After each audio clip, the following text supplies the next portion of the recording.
Hello, this is Group 5 with Ben Schnetzer, I'm Jackson Palcic. And I'm Paul Provan. and this is our game. This is what happens when you send an email. So the game concept, it's a 2D platformer with puzzles as well.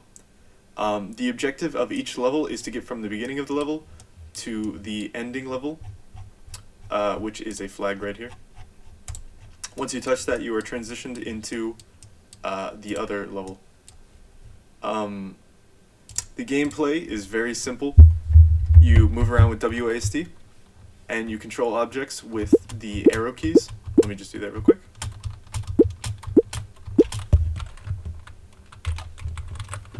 I can control that hammer, and I can make it swing and hit the enemy. Cool. Jackson, if you'd like to talk about the level design.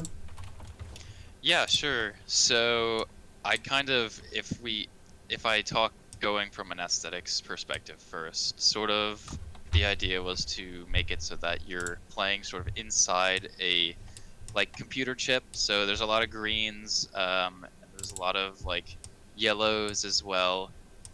Just kind of like techie sort of look to everything. And the enemies sort of have this glitchy look to them. But yeah, all the objects and stuff are green, gray, white, and yellow. Um, but the levels are sort of designed with the idea that you can complete them if you're doing well in under 60 seconds. So they're all relatively short, but there's a little bit of error thrown in there for harder sections in case you mess up and have to go back. Uh, the jumps, like level one's very simple, and you just pretty much have some easy jumps and control things really easily. Just to introduce the concepts, but then level 2 and 3 steps it up with harder jumps, more enemies, and puzzles that you sort of have to stick with for a long time in order, and then that unlocks a door to let you through. If you don't do the puzzle in time, then you won't be able to progress, and so that is a big component of the level design where you have to make sure you're doing both the puzzling, which is pretty, a lot of the puzzles involve you moving the objects through something, and platforming at the same time. So if you're not really doing both of those, then you might not make that 60 seconds. But yeah, so as you can see, level 2, you pretty much just have Oh, my bad. you have these pits with the enemies in them. So if you fall, you have to restart, and yeah, that's kind of the level design. Okay, so to get the game working, we have a lot of different scripts working all in Unity. In unison. We have the player movement, which is just utilizes WASD to move around, as well as a separate input system, which I can try to find. The separate input system looks out for the arrow keys so that it can control the player and the selectable objects, such as this key, independently of each other. Other scripts that we've used is scripts to control the Goombas, which is just what they call them because they move back and forth. Scripts to control the key working with the lock. Scripts to control the block, which can interact with the button here up on the roof, which opens this door. And a script that controls the flag, which is the level transition. So now if Paul would like to explain the scene transition. Yeah, for the scene transition, we leveraged Unity's UI system with some prefabs, and we are using Unity's built-in mono behavior scripting. So what we're doing is we are activating a victory scene prefab once the finishing flag has been reached. Then at that point, whatever level we're in, we're loading the next level in that the player will continue to. which is activated when the continue button is pressed. Um, and for the UI, we're utilizing Unity's built-in UI system with Text Mesh Pro, along with a third-party add-on that we're using for the rounded UI effects that we found on the Unity Asset Store.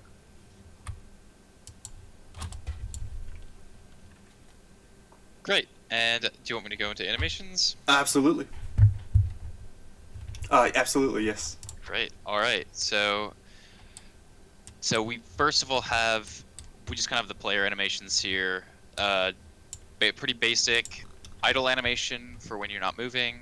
That's a few frames, as you can see there. And then there's a few frames for when you jump with the character.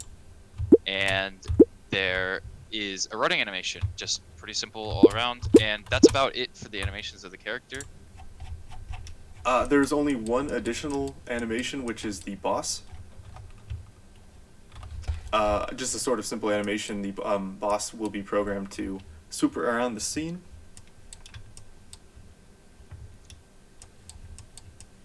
So besides the boss, we have Goombas. They are minimally animated, only flipping back and forth after reaching a certain block.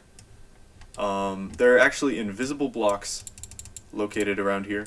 They have their sprite renderers turned off, and when the Goomba collides with them, it switches directions, and goes the other way. For the UI, we leveraged Unity's built-in UI system. We're using buttons and text in the Text Mesh Pro suite of tools that Unity provides. In addition, we are using a third-party add-on that we found in the Unity Asset Store to create some rounded UI buttons that are visible on the victory screens in order to move to the next level. Additionally, we have cinematics available in the game. We will demonstrate one of them now. This is just a showcase of the level, which utilizes a second camera. This is just to show out the layout of the level before you start, and to give an intimidating look at the boss of the game. For our future directions and our limitations, we would have liked to had probably a few more levels, probably a lot more levels. Probably also doing a little bit more with the aesthetics of the game. Probably updating sort of the sprites for the level and the characters and the enemies and stuff like that.